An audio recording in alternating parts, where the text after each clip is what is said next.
নবীজি বলেছেন, কেউ যদি ভাঙ্গা অন্তর জোড়া লাগায় তাকে বিনা হিসাবে জান্নাতে দেবে।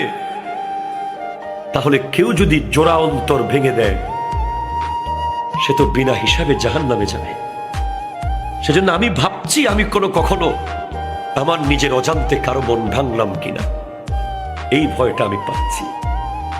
আজকে আমরা একটা সিএনজি ওয়ালাকে ঠাস করে থাপ্পড় মেরে দিই, এটা রিক্সাওয়ালার পট করে কলার ধরে ফেলি, এটা এতিমকে রাস্তাঘাটে ধরে ইনসাল্ট করি, একটা গরিব মানুষকে চেয়ার থেকে নামিয়ে দিই,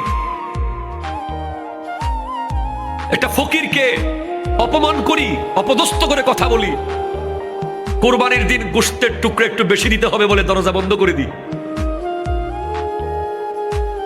কত অন্তর আমরা ভেঙে দিই, কতজনকে মায়ের বুক থেকে আজ চলে যেতে বাধ্য করেছি আমরা,